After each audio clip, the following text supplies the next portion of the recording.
माँ जी, वो लोग इंतजार कर रहे हैं। आपके बेटे का गुस्सा तो बढ़ रहा होगा। तेजल, अरे और कितना टाइम लगाओगी तुम? कोई काम ठीक से नहीं होता है तुमसे। देखिए ना माँ जी, मेरे तो हाथ पांव फूल रहे हैं। तुम घबराओ मत, मैं हूं ना। तेजल, जैन तुम 2 मिनट नहीं रुक सकते? पकड़ा है ना खाना? इसे लेकर जाओ तुम। ठीक है, मैं सब्जी लेकर आती हूँ। लाओ जाओ।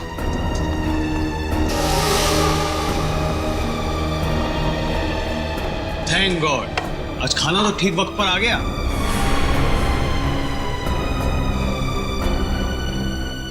सेजल, तुम ना किसी काम की नहीं। पापा और मैं कब से भूखे बैठे, खाना तक ठीक से नहीं बनता। जैन, क्या हमेशा उसे डांटते रहते हो? सीख जाएगी धीरे धीरे। माँ, आप ही ने ना इसको अपने सर पर चढ़ा कर रखा है। मेरी लाडली बहू, मेरी लाडली बहू।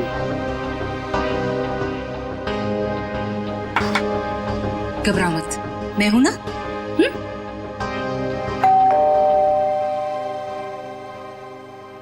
अरे यार, अब ये खाने के वक्त पर कौन आ गया? हाँ सर, ये आपका पार्सल आया है। पार्सल? जी हाँ पर भेजा किसने? सर, एक तो आपने पड़ा हुआ पार्सल लेके आया हूँ और ऊपर से मुझसे ही सवाल कर रहे हैं। तो हमने अभी तक किसी को एड्रेस नहीं दिया, तो पार्सल कैसे आ गया? अरे भाई, 4 दिन हुए हमें यहाँ पर आए हुए, पार्सल कैसे आ सकता है? अरे बेटा, पार्सल पे नाम किसका है वो तो देखो। अरे माँ, नाम ही तो सफाचट है। ये लीजिए अपना पार्सल। चाहे आप इसे रखिए, चाहे इसे फेंक दीजिए, आपकी मर्जी। और ये लीजिए, यहाँ पर साइन कर दीजिए। पापा, इसके अंदर तो कुछ अजीब सी चीज है।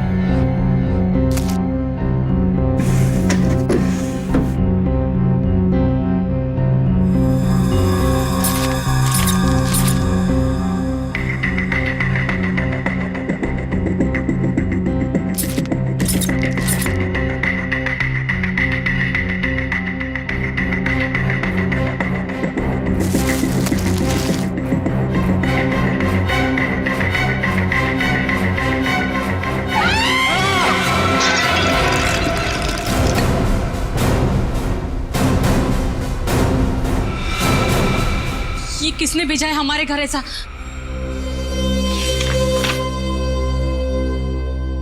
चिट्ठी? आपको ये चिट्ठी इसलिए लिख रही हूं कि आपको बता सकूं कि आप कितने बड़े जल्लाद हैं। आपको जला देना चाहिए, गोली मार देनी चाहिए और नरक में सड़ाना चाहिए। जो आप मुझसे करवा रहे हैं वो गलत है। मैंने कर जरूर दिया है और आपको इस चिट्ठी के साथ भेज रही हूं।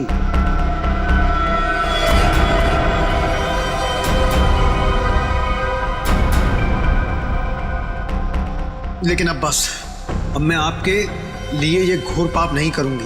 मैं कुछ नहीं करूंगी। अब उसे मारना है या नहीं आप देखो। मैं अपने गांव बरोलपुर वापस जा रही हूं और आपको कभी नहीं मिलूंगी। आप बहुत ही घटिया आदमी हो और मैं अब नहीं डरती आपसे। आपकी गायत्री।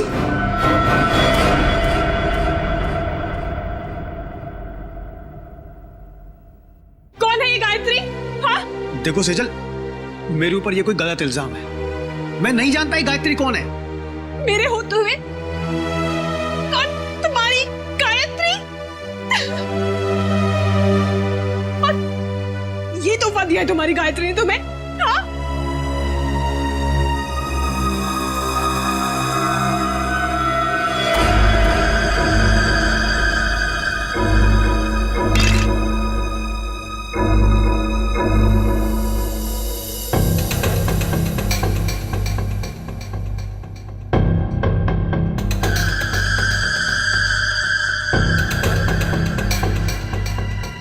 माय गॉड, ये कटी हुई उंगली है सर। फॉर्मल्डिहाइड में रखी है, लगता है 5-6 दिन पुरानी होगी सर। उंगली काट के भेजा है, मतलब ब्लैकमेलिंग किडनैपिंग का केस लग रहा है सर।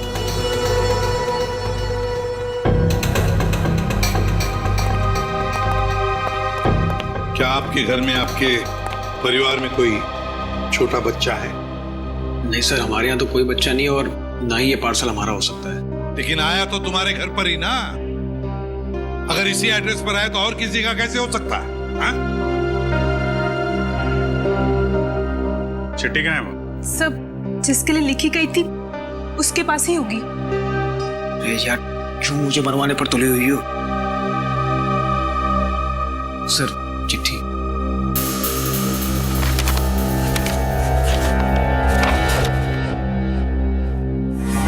आपको चिट्ठी इसलिए लिख रहे हैं कि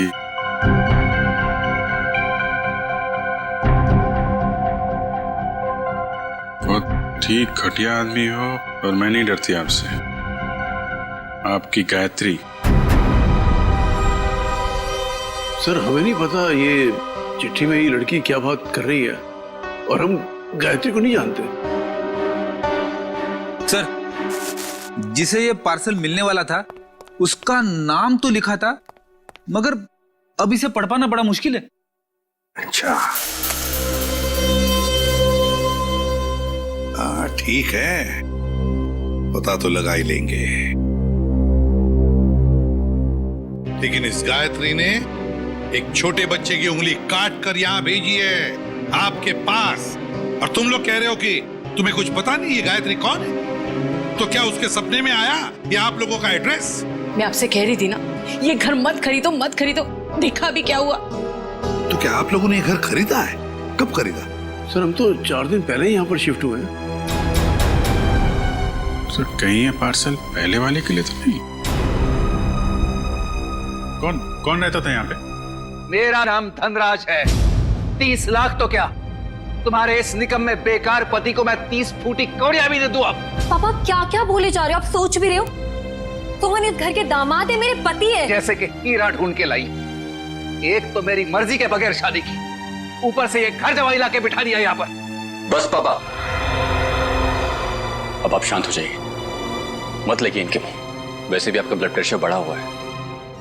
और मोनिका, तुम दोनों भी जाओ यहां से। अब क्या हम अंदर आ सकते हैं? जी, आप लोग? हम लोग सीआईडी से हैं। सीआईडी? जी हाँ। कहिए। आपका जो पुराना घर है जिसे आपने मिस्टर जयंत को भेजा है, वहां पे एक पार्सल आया है, उसके बारे में कुछ पूछताछ करनी है। हे भगवान! उंगली? ये तो किसी बच्चे की उंगली है। जी हाँ, और इसके साथ साथ एक चिट्ठी भी है। किसी गायत्री ने लिखी है चिट्ठी।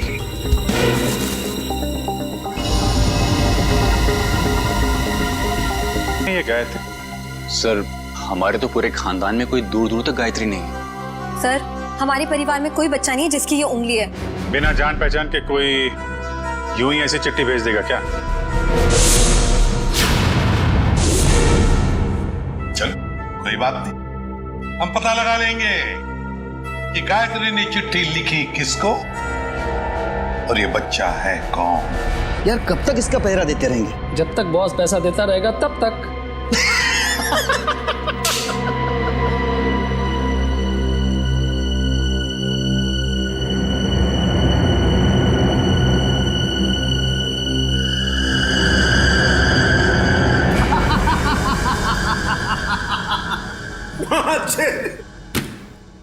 कटी हुई उंगली देखकर सदमा लगा इसे।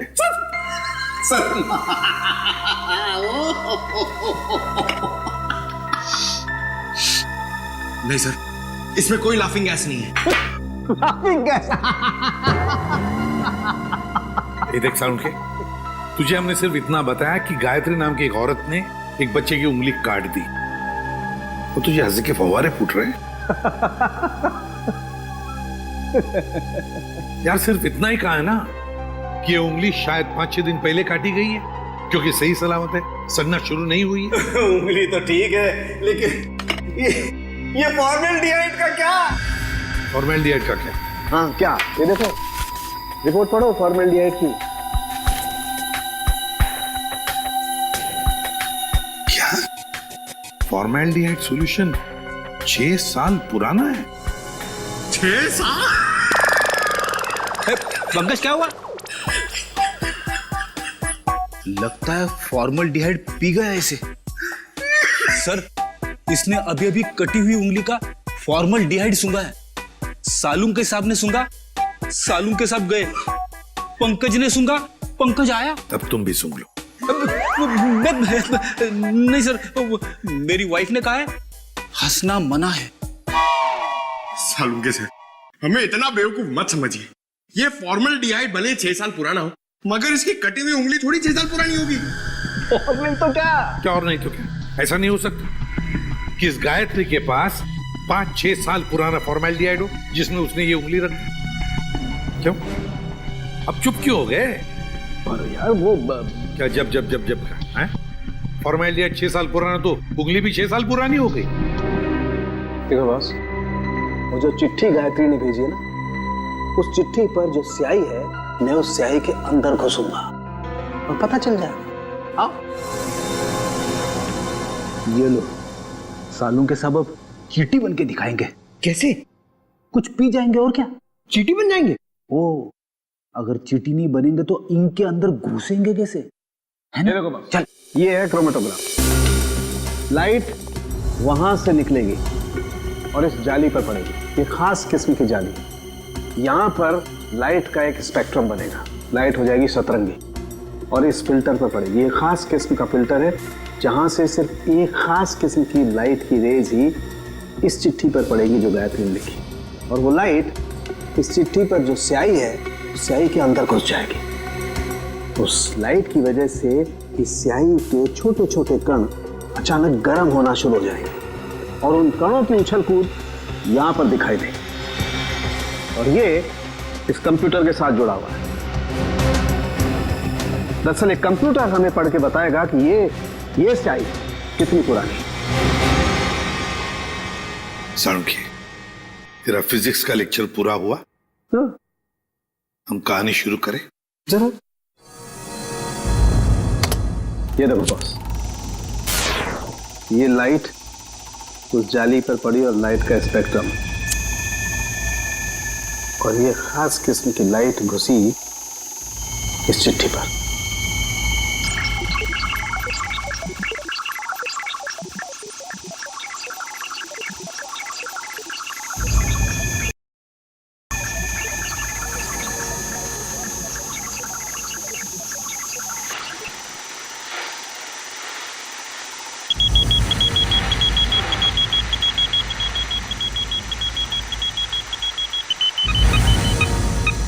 साल बस गायत्री ने चिट्ठी 6 साल पहले भेजी।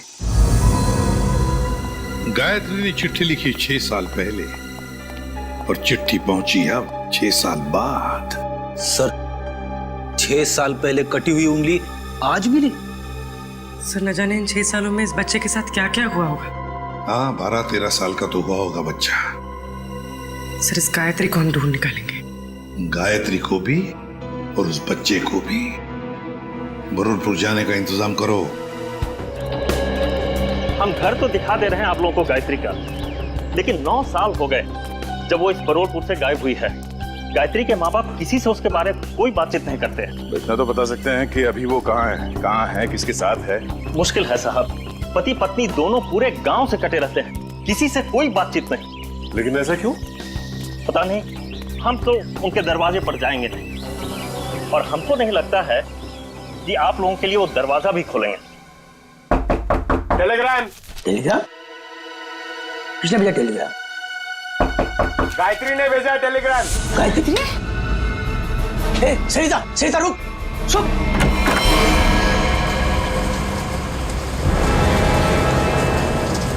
कौन है भैया आप लोग? हम लोग सीआईडी से। सीआईडी से? और आपकी बेटी गायत्री को ढूंढते ढूंढते मुंबई से यहाँ आए। मुंबई से? पर गायत्री तो मुंबई में ही है, वो आपको वहाँ नहीं मिली? उसके इस चिट्ठी के हिसाब से तो 6 साल पहले आपकी बेटी गायत्री को यहाँ बुरलपुर में 6 साल पहले आना चाहिए था। जब लेटर लिखा था तो आई क्यों नहीं अभी तक?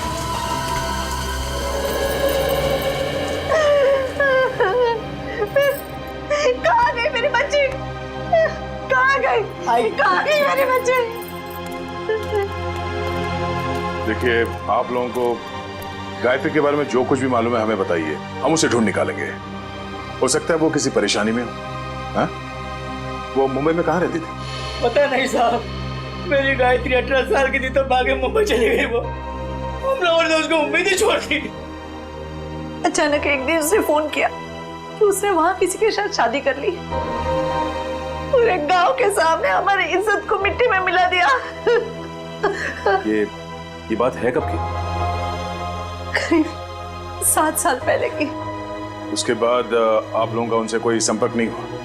एक बार उसने फोन किया था। उसने बताया कि वो बहुत बड़ी मुसीबत में फंस गई है। पर साहब, हम यहाँ से क्या कर सकते हैं?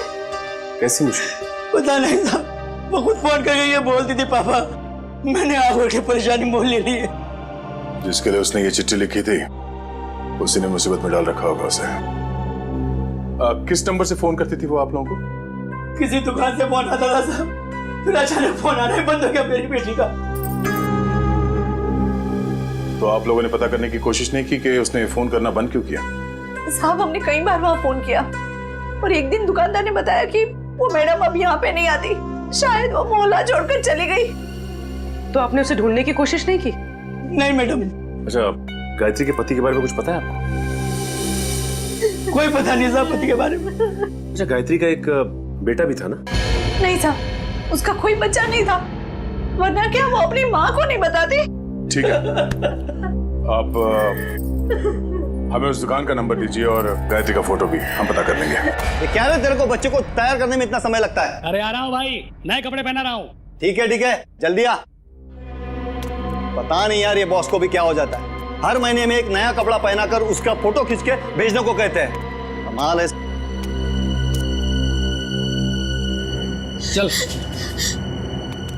ना, ले तैयार हो गया। बेटा क्यों रो रहा है तू? ये अंकल ने मुझे मारा। बेटा मत रो, अंकल को हम बाद में खूब मारेंगे। अब स्माइल दे, एक फोटो निकाल लेता हूं तेरा। सर पिछले 15 साल से हम धनराज के पड़ोसी थे। सर हम उसकी रग रग को जानते हैं। सर उसने जरूर कुछ गड़बड़ किया होगा, तभी तो अपना घर वो कोड़ियों के भाव बेचकर भाग गया। तो ये कुमार जी मोहल्ले में पूरी बात बताते समय घबरा रहे थे तो इनको यहाँ ले आए। सर हम मोहल्ले में उनके बारे में कुछ बोल नहीं सकते थे क्योंकि बड़े खतरनाक लोग हैं सर, वो हम सबकी जान भी ले सकते थे। हाँ सर, उसका बदमाश दामाद सोहन और वो खुद बुढ़ा धनराज, अगर वो 10 भी ले ना सर तो कोई पानी ना मांगे। अच्छा, ऐसा क्या किया उन्होंने आपके परिवार के साथ? सर उनको समझना बहुत मुश्किल है, बहुत घटिया लोग हैं सर, एक नंबर के क्रिमिनल है सर। मेरी बेटी की हालत देखिए ना सर, धनराज के बेटे ने इसकी जिंदगी खराब कर दी। रणवीर ने? नहीं सर, हम रणवीर की बात नहीं कर रहे हैं, उसका छोटा बेटा अमन की बात कर रहे हैं सर। एक मिनट, उनके घर में हमने एक ही बेटा देखा, रणवीर, लेकिन धनराज का दूसरा बेटा अमन है, ये तो हमें किसी ने नहीं बताया। सर उन्होंने भी आपको सच नहीं बताया, भगोड़ा है अमन। सर उससे मेरी शादी होने वाली थी और सगाई के दिन ही वो मुझे छोड़कर भाग गया, पता नहीं कहाँ चला गया था। ये धनराज और उसका परिवार तो काफी शातिर निकला सर। गायत्री का फोटो दिखाओ इन्हें। सर इसे कभी देखा उनके परिवार में? ये गायत्री? नहीं, कभी नहीं देखा। अच्छा, कोई बच्चा भी था उनके परिवार में? नहीं सर, कभी कोई बच्चा नहीं देखा। अभिजीत, ये अमन वाली बात मुझे गड़बड़ लगती है। क्या उस अमन के बारे में और कुछ बता सकती हो तुम? हाँ सर, अमन और उसके पापा की बिल्कुल नहीं बनती थी, इसलिए वो एक गोरेगांव के रेस्टोरेंट में काम करता था, फिर पता नहीं अचानक कहाँ गायब हो गया। अभिजीत, तो गोरेगांव में जाकर पता लगाओ किस होटल में ये अमन काम करता था। ये तो बहन जी हैं। बहन जी? हाँ साहब, सीधी सादी सी थी, हमेशा दुखी दुखी रहती थी, तो मैं इन्हें बहन जी कहता था। करीब 5-6 साल हुए हैं, अब मेरी दुकान पे नहीं आती हैं। आप बता सकते हैं कि वो इतना दुखी क्यों रहते थे? मैडम मुझे नहीं मालूम, ये तो उनके पति ही बता सकते हैं। आप उनके पति को जानते थे? नहीं साहब, उनके पति को तो कभी देखा नहीं, लेकिन अक्सर हर दूसरे दिन बहन जी मेरी दुकान पर अकेली ही आती थी। यहाँ से अपने गांव फोन करती थी, अपनी जरूरत का सामान लेती थी और चली जाती थी। उसके साथ कोई बच्चा भी आता था 5-6 साल का? नहीं साहब, मैंने कभी कोई बच्चा नहीं देखा इनके साथ। अच्छा, ये बहन जी रहती कहाँ पर थी? साहब अगर मुझे इनके घर का पता मालूम होता तो मैं अपने उधार के 2500 रुपए वसूल नहीं कर लेता इनसे। सर, अगर ये गायत्री हर दूसरे दिन यहाँ फोन करने आती थी तो इसका मतलब तो यही है ना कि कहीं आसपास ही रहती होगी। इतनी वाहियात फिल्म थी ना कि मैं तो पूरी पिक्चर में ही सोता रहा। क्या बात कर रहे हो? तो और क्या, इतनी बकवास भी? अरे एकदम बकवास। अरे भाई साहब सुनो, आप करना जरा ये फोटो देखिए। आप लोग इस औरत को पहचानते हैं? भाई साहब आप किसी और से जाके पूछ लीजिए ना, आप देख नहीं रहे हम लोग बातचीत कर रहे हैं। अरे भाई साहब, 1 मिनट फोटो देख लोगे तो क्या जाएगा आपका? क्यों भाई, जबरदस्ती है बताना। अब जबरदस्ती समझो या फिर मजबूरी, जरा ये फोटो देख के पहचानिए। हम लोग सीआईडी से। जी हाँ, सीआईडी से। अब देखिए और बताइए। ये औरत, ये तो वही है ना सर, इसकी वजह से मेरे को बहुत मार पड़ी है सर। मैं इसके बारे में आपको कुछ भी नहीं बता सकता। मैं तो जा रहा हूँ भाई, मैं जा रहा हूँ। अरे सुनो भाई साहब। अरे नहीं भाई, अरे रुको। अरे नहीं। गायत्री को आप लोग ढूंढ रहे हैं। मगर इसमें हंसने वाली कौन सी बात है? अरे मैडम, गायत्री के बारे में हर आदमी कुछ ना कुछ नई बात बताएगा आपको। मतलब? अरे साहब, उसको समझना बहुत मुश्किल था। गुंडे उसकी देखभाल करते थे, और तो और साहब उसको कोई आंख उठाकर नहीं देख सकता था, ना ही उससे बात कर सकता था। वो रहती कहाँ थी? अभी तो कोई उसके घर में नहीं रहता, पिछले 6 साल से खाली पड़ा है। पता नहीं वो लोग कहाँ चले गए। कोई नहीं, हम देख लेंगे। ये बताओ कि उसका घर कहाँ है? वो रहा गायत्री का घर।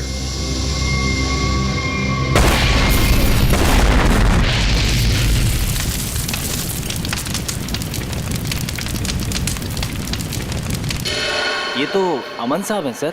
ये बहुत पहले यहाँ पर मैनेजर होते थे सर, बहुत खड़ूस थे ये, 1 सेकंड चैन से नहीं बैठने देते। अच्छा ठीक है ठीक है। उनके बारे में हमें कुछ और बता सकते हो?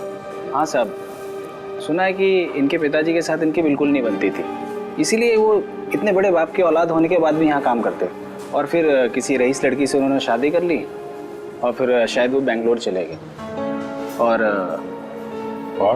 क्या सर, करीब 6 साल पहले एक कार एक्सीडेंट में वो, उनकी पत्नी और उनका बेटा मारे गए।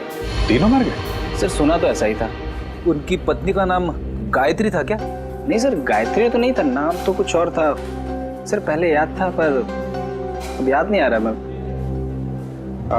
तुमने बताया उनका बेटा भी था? हाँ सर, करीब 5-6 साल का था जब वो एक्सीडेंट हुआ था।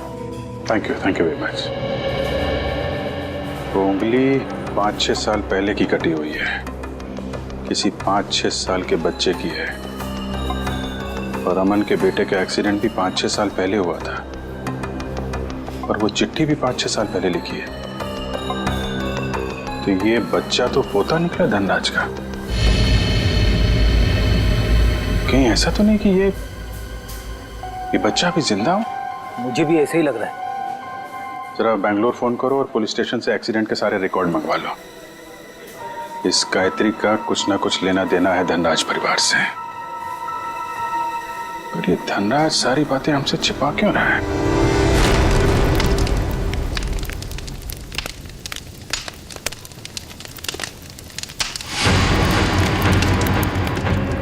क्या टाइमिंग थे? हम लोग यहाँ गायत्री के घर पहुंचने ही वाले थे कि किसी ने यहाँ पे बॉम्ब ब्लास्ट कर दिया। सर, ये ठंडे बस्ते में पड़ा हुआ मामला नहीं लगता है।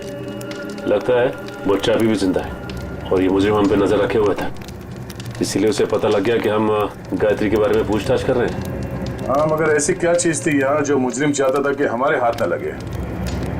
ये घर सालों से बंद पड़ा है, गायत्री यहाँ पे रहती भी नहीं है, फिर ये धमाका करने की क्या जरूरत थी? जरा देखो आसपास, देखो कोई सुराग मिलता है।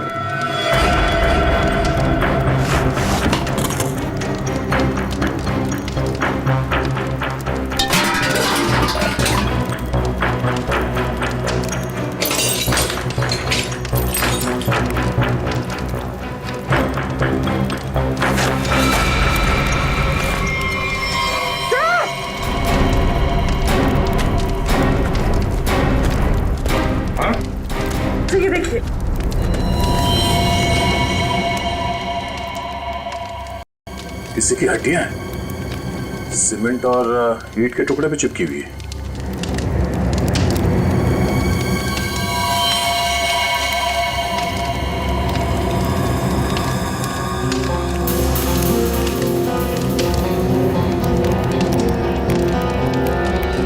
इतनी सारी हड्डियां, लगता है यहाँ पे किसी की लाश को गाड़ दिया गया था और उस कंकाल को नष्ट करने के लिए ब्लास्ट किया गया है।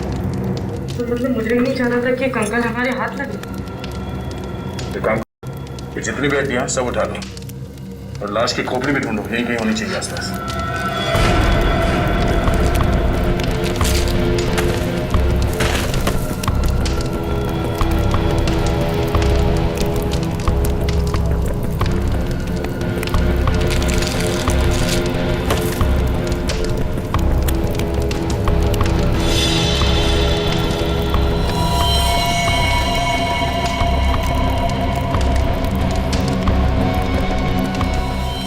ये देखो, मिल गई खोपड़ी।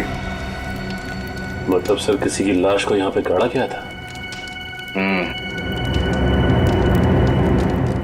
और ये है कौन?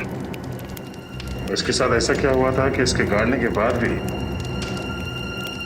इसकी लाश को जला के नष्ट करने की कोशिश की गई है?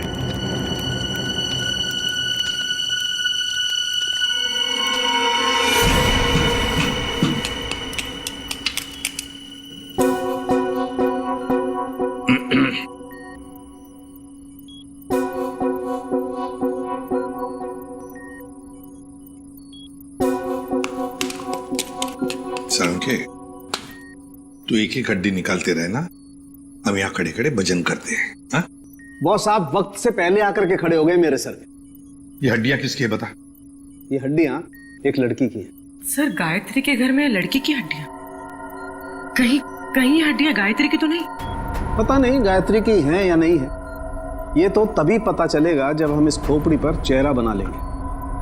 हाँ वैसे एक बात बताऊं, ये हड्डियां किसी 30 साल की उम्र की औरत की हड्डियां हैं, क्योंकि इन हड्डियों की डेंसिटी ज्यादा बदली नहीं है और औरतों में 30 साल के बाद ही बदलाव आता है। तो फिर डॉक्टर सालुंखे, क्या हम इस खोपड़ी पर चेहरा बनाना शुरू करें? क्यों नहीं?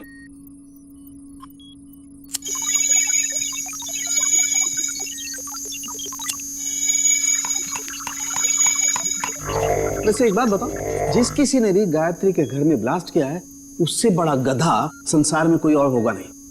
वो क्यों? सिंपल सी बात है, अगर वो ब्लास्ट नहीं करता तो ये खोपड़ी बाहर नहीं आती, और अगर ये खोपड़ी बाहर नहीं आती बॉस, तो हम इस खोपड़ी पर चर्चा नहीं कर रहे होते।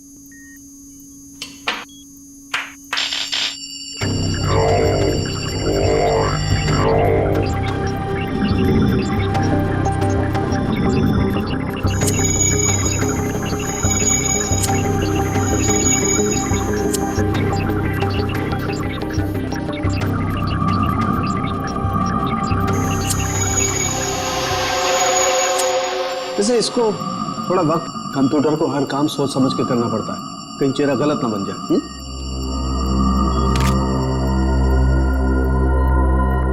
माय गॉड, ये क्या है? ये देखो बॉस, ये तो सोना है, गोल्ड।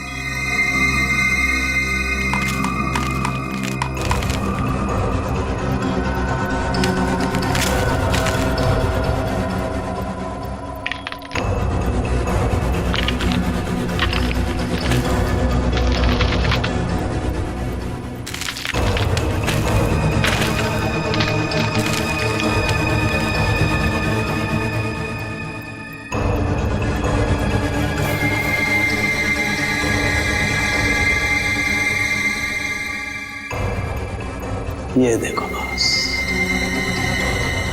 ए फॉर एप्पल, यार ए फॉर अमन। हाँ, चेहरा बन गया बॉस। गायत्री, सर गायत्री के घर में घुस के किसी ने उसे मार दिया और गायत्री ने उस बच्चे की उंगली काट कर फेंक दी। पर हुआ क्या उस बच्चे का?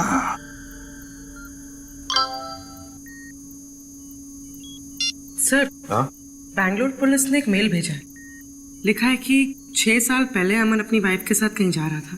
कार पहाड़ से नीचे गिर गई और कार में आग लग गई। हाँ, मगर इस फोटो में बच्चा भी है। पर सर, मेल में तो बच्चे का कोई जिक्र ही नहीं है। इसका एक ही मतलब हो सकता है कि बच्चा जिंदा है। सर, बच्चे ने गले में एक चेन भी पहनी हुई है। और सर, वही वाली चेन है, A for apple. A for Aman. पर सर, अमन के बेटे की चेन गायत्री की लाश के पास मिली। अमन और उसके पत्नी की गाड़ी का एक्सीडेंट हो गया 6 साल पहले। गायत्री ने उनके बच्चे को पकड़ लिया, उसी की उंगली काट कर भेज दी। पर अब तो गायत्री ही नहीं रही, तो फिर वो बच्चा कहां गया? उस बच्चे को ढूंढना होगा, बचाना होगा और इस धनराज की गर्दन पकड़नी होगी। बस बबलू ने एक निवाला खा लिया ना, तो हमारा काम हो जाएगा।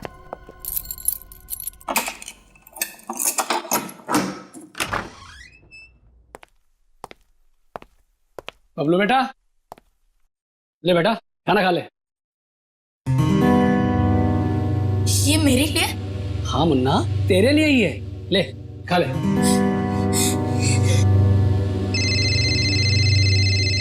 बॉस? हाँ बॉस। हाँ बस निकल ही रहे। हाँ बॉस, आपका काम हो गया बॉस।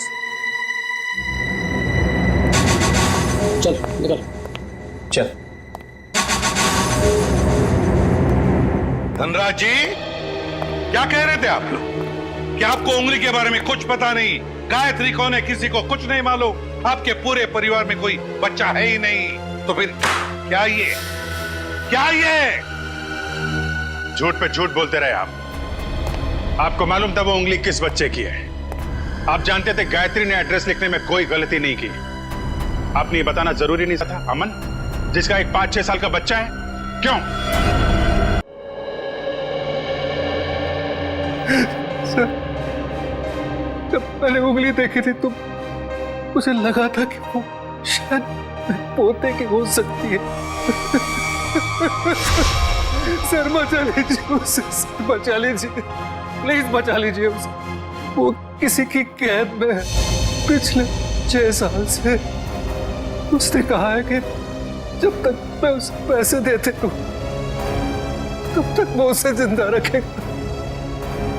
सर, उसने मुझे धमकी दी है कि अगर मैं किसी को बताऊं तो मेरे बबलू को मार देगा। पापा, अमन का बेटा जिंदा है और आपने हमें भी नहीं बताया। मैं नाराज था अमन से। उसने भी मेरे मर्जी के खिलाफ शादी की थी, पर 5 साल के बाद आया और उसने माफी मांगी तो मैं किसी को बिना बताए बेंगलोर चला गया। फिर पोते बबलू को गले लगाया, उनको घर वापस आने को कहकर मैं वापस आ गया। मुझे क्या पता था कि वहां से आते आते उनका एक्सीडेंट हो जाएगा। लेकिन बबलू उस एक्सीडेंट में बच गया है ना? मुझे लगा था कि उन दोनों के साथ बबलू भी नहीं रहा, पर एक दिन किसी आदमी का मुझे फोन आया। उसने बबलू की आवाज मुझे फोन पर सुनवाई और कहा कि जब तक मैं उसे 10 लाख रुपया महीना देता रहूंगा तब तक बबलू जिंदा रहेगा। आपको ये कैसे लगता था कि उन्होंने बबलू को जिंदा रखा होगा? सर, वो हर महीने मुझे बबलू के फोटोग्राफ्स भेजता रहा सर। 1 मिनट, ये लीजिए सर।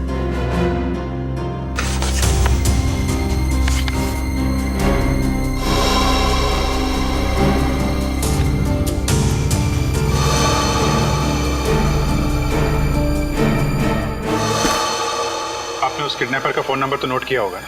नहीं सर, वो हर बार अलग अलग नंबर से फोन करता रहा।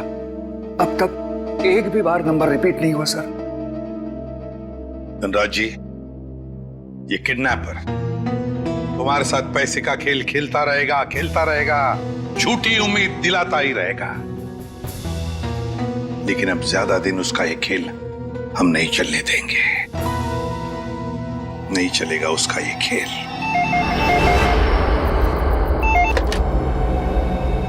हेलो धनराज जी, मैं सोच रहा हूँ कि आपका पोता मैं लौटा दूं। ओह, तुम हो? भगवान तुम्हारा भला करे। प्लीज मेरे पोते को लौटा दो। हम भगवान के भरोसे पे नहीं रहते। तुम हमारा भला करोगे और हम तुम्हारा। हाँ हाँ, मैं हमेशा की तरह पैसे लेके आऊंगा। बोलो कहाँ आना है? अभी आता हूँ। नहीं, अभी नहीं, कल सुबह ठीक 7 बजे कल्लू गैरेज, और इस बार 10 करोड़ लेकर आना। 10 करोड़? हाँ, 10 करोड़। पर इतने सारे कैश पैसे मैं कहाँ से ले आऊंगा? इसीलिए तो 12 घंटे का समय दे रहा हूँ ना। और सुनो, कोई चालाकी नहीं, वरना अपने पोते से हमेशा के लिए हाथ धो बैठोगे। नहीं नहीं, प्लीज कुछ भी मत करना मेरे पोते को। मैं पहुंच जाऊंगा, 7 बजे के पहले ही पहुंच जाऊंगा। Hello hello hello.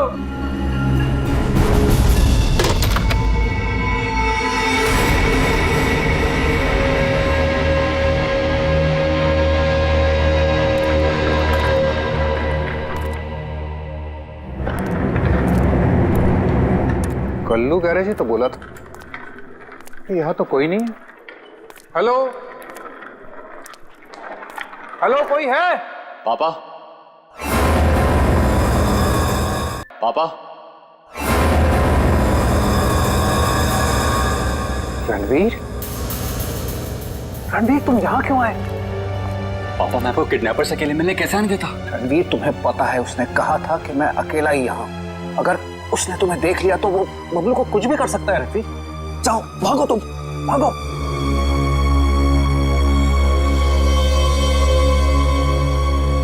पापा, अगर मैं ही यहां से चला गया तो आपको आपके लाडले पोते से कौन मिलाने वाला है? क्या? तुम? जी हाँ, मैं ही आपके पोते को 6 साल से पाल रहा हूं। क्या कह रहे हो रणवीर? तुम ऐसे कैसे कर सकते हो? मैं तुम्हें... अरे पापा, आराम से, शांति, नहीं तो ब्लड प्रेशर हाई हो जाएगा। आपका पोता बिल्कुल ठीक ठाक है। ले आओ रे।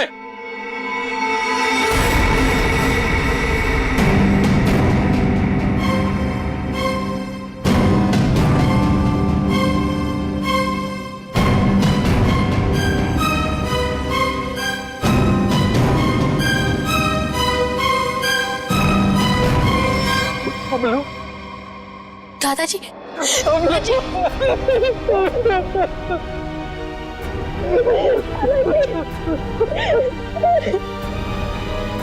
मैं आ गया हूं। तुम्हें कोई कुछ नहीं करेगा। चलो घर चलते। अरे रुकिए पिताजी, रुकिए। जाते जाते जरा इन कागजात पे साइन करते जाइए, देख लीजिए। अब वो क्या है ना कि ये सब हो जाने के बाद आप और मैं एक साथ तो रह नहीं सकते, तो आपका घर और फैक्ट्री मेरे नाम कर जाइए और दफा हो जाइए। तो जैसे विश्वासघातकी को तो मैं एक फूटी कौड़ी भी नहीं दूंगा। दोगे पापा, दोगे। जब आप बिना देखे अपने पोते के लिए करोड़ों रुपए दे सकते हो, तो देखने के बाद तो इतना दे ही दोगे। नहीं मिलेगी, एक फूटी कौड़ी भी नहीं मिलेगी। अच्छा, देखते। क्या कर रहे हैं? सोच लीजिए। दादाजी नहीं। बुढ़े साइन कर, दोबारा मौका नहीं दूंगा।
सोने का अंडा देने वाली मुर्गी का पेट काटने चले थे तुम।